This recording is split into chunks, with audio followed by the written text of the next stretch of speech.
Bihar matters में आपका स्वागत है।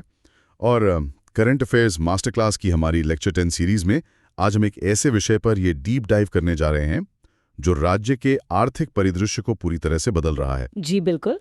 और आज का हमारा विषय है बिहार स्टार्टअप्स और उद्यमिता करंट अफेयर्स 2025-26। एकदम सही।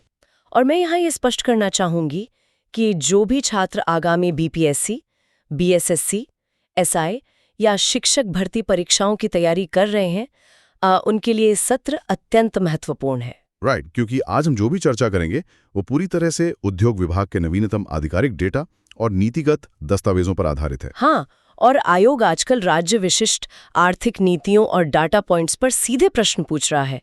प्रारंभिक परीक्षा हो या मुख्य परीक्षा, दोनों में इसकी प्रासंगिकता बहुत अधिक है। बिल्कुल। तो चलिए बुनियादी ढांचे से शुरू करते हैं। देखिए, किसी भी नीति को समझने के लिए सबसे पहले उसके संचालन तंत्र को समझना जरूरी है। सही कहा। इस पूरे स्टार्टअप इकोसिस्टम को जो विभाग चला रहा है, जो इसकी नोडल एजेंसी है, वो है उद्योग विभाग, बिहार सरकार। जी। और ये पूरा काम बिहार स्टार्टअप नीति 2022 के तहत हो रहा है। राइट। लेकिन नीति तो कागजों पर होती है। इसे जमीन पर उतारने के लिए एक स्टार्टअप बिहार पोर्टल बनाया गया है। और अगर हम हालिया आधिकारिक आंकड़ों को देखें, जो कि बहुत ही दिलचस्प है। एकदम, मतलब हालिया विस्तार चरण में बिहार में पंजीकृत स्टार्टअप्स की संख्या 586 से सीधे छलांग लगाकर 1522 हो गई है। ये एक बहुत बड़ा उछाल है। बिल्कुल है। लेकिन यहाँ मेरा एक विश्लेषणात्मक प्रश्न है। हाँ। सरकारी पोर्टल तो बहुत सारे होते हैं।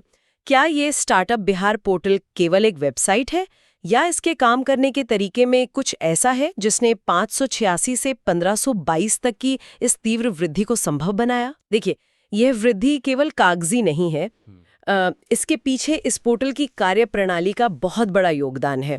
इसे एक सच्चे सिंगल विंडो क्लियरेंस सिस्टम के रूप में विकसित किया गया है। Single window clearance system. Right. अतीत में क्या होता था कि एक युवा उद्यमी को अपनी कंपनी रजिस्टर करने, कंप्लायंस पूरे करने और फिर फंडिंग के लिए अलग अलग सरकारी विभागों के चक्कर काटने पड़ते थे। लाल फीताशाही, जिसे हम रेड टेपिज्म कहते हैं। बिल्कुल।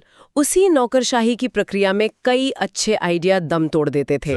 लेकिन अब इस पोर्टल ने पूरी प्रक्रिया को एकीकृत कर दिया है। मतलब सब कुछ एक ही जगह पर। हाँ, स्टार्टअप पंजीकरण हो, इंक्यूबेशन के लिए आवेदन हो, मेंटरशिप तक पहुंच हो, और सबसे महत्वपूर्ण सीड फंड के लिए एप्लीकेशन ट्रैकिंग, सब कुछ इसी एक मंच पर होता है। तो प्रक्रियात्मक बाधाएं खत्म हो गई। छात्रों को ये सिंगल विंडो वाला पॉइंट जरूर नोट करना चाहिए। एकदम। लेकिन देखिए, केवल एक पोर्टल बना देने से 1522 स्टार्टअप्स नहीं आ जाते। हाँ, बात तो सही है। इसके पीछे निश्चित रूप से जन जागरूकता का कोई बड़ा अभियान रहा होगा। और यहीं से हमारा अगला और 2025 का सबसे बड़ा करंट अफेयर सामने आता है। आप बिहार आइडियाज फेस्टिवल 2025 की बात करें? जी बिल्कुल।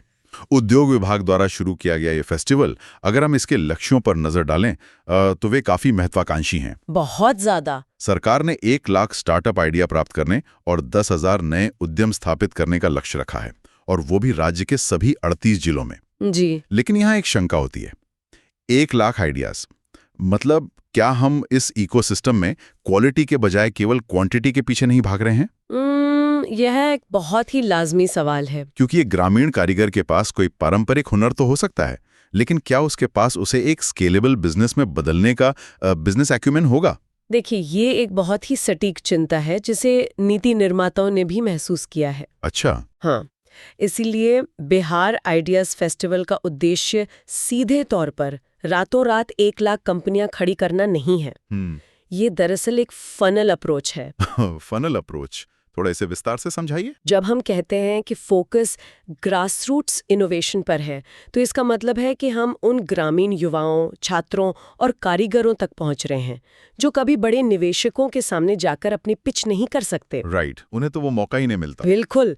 तो सरकार क्या कर रही है कि वो 1 लाख कच्चे विचारों को, रॉ आइडियाज को एकत्रित कर रही है। फिर इन विचारों की प्रॉपर स्क्रीनिंग की जाएगी। मतलब छटाई होगी। जी, और उनमें से जो 10,000 सबसे व्यवहार्य या वायबल विचार होंगे, केवल उन्हें उद्यम में बदलने के लिए तकनीकी और व्यावसायिक प्रशिक्षण दिया जाएगा। ये एक बहुत ही तार्किक तंत्र है। कच्चे विचारों को परिष्कृत करना ही तो इंक्यूबेशन का असली अर्थ है। एकदम सही। ये फेस्टिवल केवल एक इवेंट नहीं है, बल्कि एक व्यापक इकोसिस्टम बिल्डिंग एक्सरसाइज है। लेकिन एक और व्यवहारिक चुनौती है, ये पूरी प्रक्रिया लॉजिस्टिक रूप से कैसे काम कर रही है? आप किस संदर्भ में पूछ रहे हैं? मेरा मतलब है कि पटना में बैठे अधिकारी राज्य के 38 जिलों के सुदूर गांवों में बैठे इनोवेटर्स तक कैसे पहुंच रहे हैं? 1 लाख आइडिया केवल सरकारी कार्यालयों में बैठकर तो एकत्रित नहीं किए जा सकते। बिल्कुल नहीं।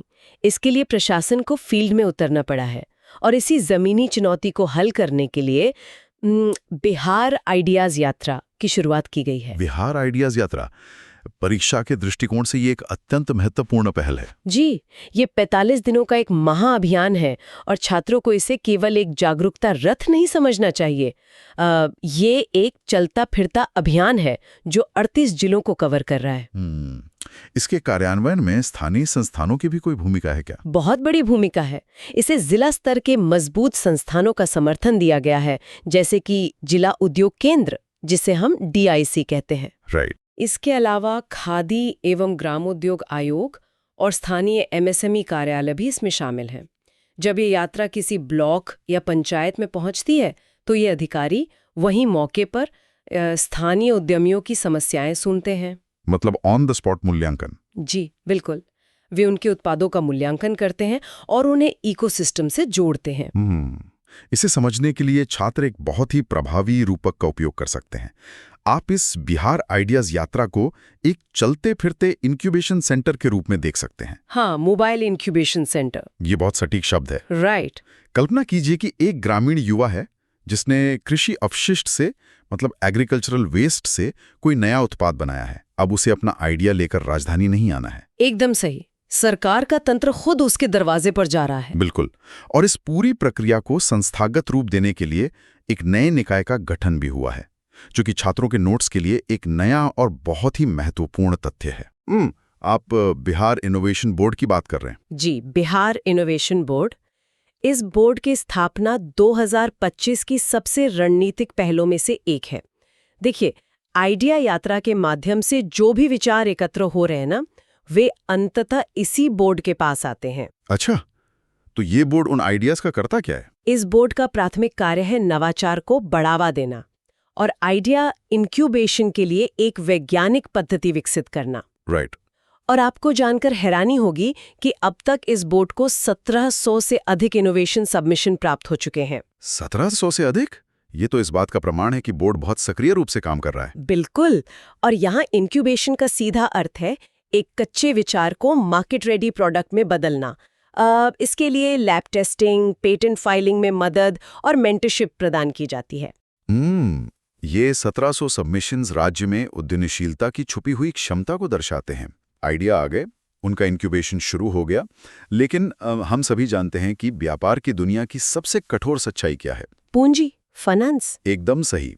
एक बेहतरीन आइडिया और शानदार इंक्यूबेशन भी बिना पूंजी के बाजार में टिक नहीं सकता। बिल्कुल नहीं टिक सकता। स्टार्टअप को कच्चे माल की खरीद, मार्केटिंग और टीम बनाने के लिए पैसों की आवश्यकता होती है। तो जब हम इस इकोसिस्टम की वित्तीय वास्तुकला को देखते हैं, तो स्टार्टअप फंडिंग सहायता अपडेट 2025-26 में क्या नए बदलाव हुए हैं? देखिए, वित्तीय सहायता तो इस पूरी संरचना की रीढ़ है। जो हमारी मूल बिहार स्टार्टअप नीति 2022 है, उसके तहत स्टार्टअप्स को 10 लाख रुपए की सीड सहायता दी जाती है। राइट, 10 लाख रुपए की सीड सपोर्ट। जी। और सबसे महत्वपूर्ण बात यह है कि ये सहायता ब्याज मुक्त होती है। Interest free? हाँ, और इसे 10 वर्षों के लिए दिया जाता है। इसका उद्देश्य यही है कि शुरुआती चरण में उद्यमी पर कर्ज का भार न पड़े। ये बहुत ही व्यवहारिक कदम है। बिल्कुल। लेकिन अब जो नवीनतम अपडेट है 2026 का, उसके अनुसार इकोसिस्टम के विस्तार को देखते हुए इस फंडिंग सीमा को बढ़ाने पर चर्चा और कार्य चल रहा है। अच्छा, तो इसे बढ़ाकर कितना किया जा रहा है? इसे 25 लाख रुपए तक करने का प्रस्ताव है। हाँ। और इस फंड के वितरण और प्रबंधन का पूरा जिम्मा बिहार स्टार्टअप फंड ट्रस्ट के पास है। Bihar startup fund trust. Right जी। जो पूरी पारदर्शिता के साथ इस पूंजी प्रवाह को नियंत्रित करता है। यहाँ मैं सभी अभ्यर्थियों को एक बहुत ही महत्वपूर्ण चेतावनी देना चाहूंगा। किस बारे में? देखिए, BPSC और अन्य राज्य स्तरीय परीक्षाएं अक्सर ऐसे ही संक्रमणकालीन आंकड़ों में, ट्रांजिशनल डेटा में छात्रों को फंसाती हैं। हाँ, प्रश्नों की शब्दावली बहुत घुमावदार होती है। बिल्कुल। तो जब छात्र परीक्षा हॉल में हो तो प्रश्न की शब्दावली पर बारीकी से ध्यान दें। यदि प्रश्न पत्र पूछता है कि बिहार स्टार्टअप नीति के विद्यमान प्रावधान के तहत कितनी सीड फंडिंग दी जाती है, तो आपका उत्तर 10 लाख रुपए होगा। राइट, क्योंकि वो एग्जिस्टिंग पॉलिसी पूछ रहा है। एकदम। लेकिन यदि प्रश्न में स्पष्ट रूप से 2025-26 के नवीनतम अपडेट या स्टार्टअप इकोसिस्टम विस्तार पहलों के तहत प्रस्तावित फंडिंग का उल्लेख है, तो वहां उत्तर 25 लाख रुपए होगा। जी, इन दोनों के बीच का तकनीकी अंतर समझना परीक्षा के लिए बेहद जरूरी है। बिल्कुल। तो अब जब हमने वित्तीय ढांचे को समझ लिया है, तो यह देखना अनिवार्य है कि ये सारा पैसा और प्रयास किन विशेष क्षेत्रों की ओर जा रहा है। हाँ, क्योंकि हर सेक्टर को एक समान फंडिंग नहीं मिलती, कुछ विशेष ध्यान क्षेत्र होते हैं। राइट। और 2025-26 के करंट अफेयर्स में 2 विशेष फोकस एरिया बहुत स्पष्ट रूप से उभर कर आए हैं। पहला है महिला उद्यमिता और दूसरा है कृषि स्टार्टअप। जी, और अगर हम महिला उद्यमिता की बात करें तो ग्रामीण स्तर पर एक बहुत ही क्रांतिकारी लिंकेज किया गया है। कैसा लिंकेज? राज्य सरकार के जीविका कार्यक्रम को सीधे स्टार्टअप इकोसिस्टम से जोड़ा जा रहा है और इसी प्रक्रिया से एक नया टर्म उत्पन्न हुआ है। हाँ, स्टार्टअप दीदी। बिल्कुल सही, स्टार्टअप दीदी।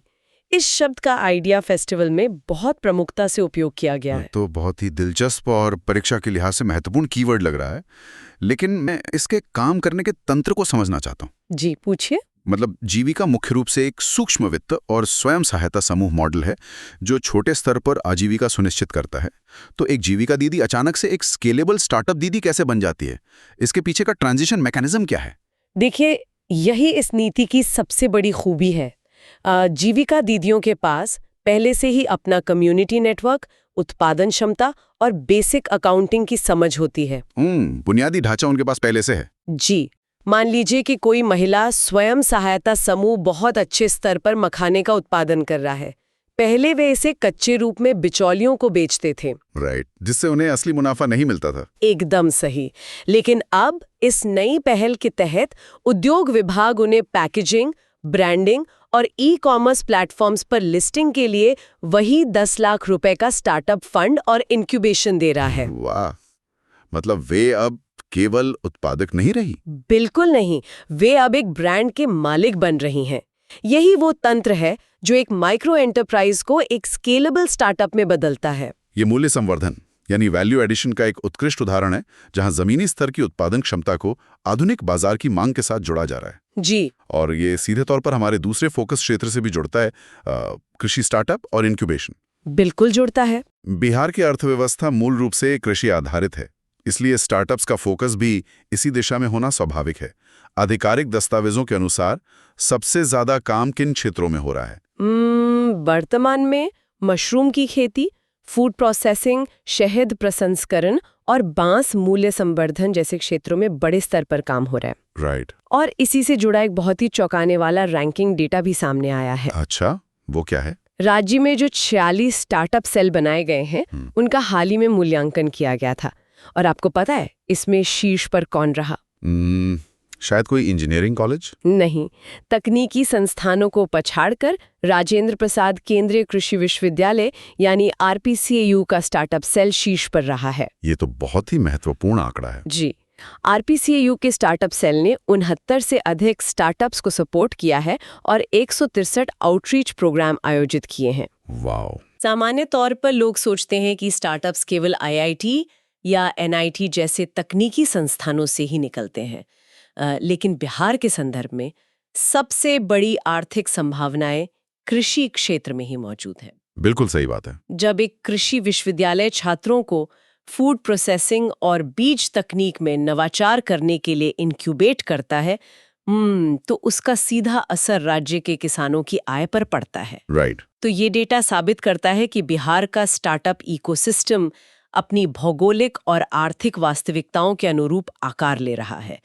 वो केवल सिलिकॉन वैली की अंधी नकल नहीं कर रहा है। ये एक बहुत ही गहरा विश्लेषण है। अपनी कोर कॉम्पिटेंसी यानी कृषि को तकनीक से जोड़ना ही बिहार के आर्थिक विकास का वास्तविक मार्ग है। एकदम सही। तो छात्रों, आज के इस व्यापक सत्र में हमने 2025-26 के स्टार्टअप इकोसिस्टम की पूरी वास्तुकला को डिकोड किया है। हमने नोडल एजेंसीज के काम करने के तरीके से लेकर फंडिंग के तंत्र और फोकस क्षेत्रों तक का विस्तार से अध्ययन किया। जी, और परीक्षा से पूर्व रिवीजन के लिए मैं एक बार फिर उन प्रमुख आंकड़ों को रेखांकित करना चाहूंगी जो बहुविकल्पीय प्रश्नों का आधार बनेंगे। बिल्कुल, एक क्विक रिकैप हो जाए। तो छात्रों को याद रखना है, स्टार्टअप बिहार पोर्टल के माध्यम से अब 1522 पंजीकृत स्टार्टअप्स हो गए हैं। बिहार आइडियाज फेस्टिवल 2025 के तहत 1 लाख आइडियाज और 10,000 उद्यमों का लक्ष्य रखा गया है। राइट। इसके अलावा 38 जिलों में 45 दिनों की आइडियाज यात्रा, विद्यमान 10 लाख रुपए का सीड सपोर्ट और 25 लाख रुपए का नवीनतम अपडेटेड प्रस्ताव, और अंत में बिहार इनोवेशन बोर्ड में प्राप्त 1700 से अधिक सबमिशन। ये तथ्य और स्टार्टअप दीदी जैसी शब्दावलियां आपकी प्रारंभिक परीक्षा के लिए अत्यंत महत्वपूर्ण है। इन तथ्यों को कंठस्थ करना आवश्यक है। लेकिन सत्र समाप्त करने से पहले मैं हमेशा की तरह एक वैचारिक प्रश्न छोड़ना चाहता हूं, जो मुख्य परीक्षा में आपकी उत्तर लेखन शैली को एक नई दिशा देगा। जी, ये बहुत जरूरी है। होने वाला बड़े पैमाने पर प्रवास, जिसे हम माइग्रेशन कहते हैं। बिल्कुल।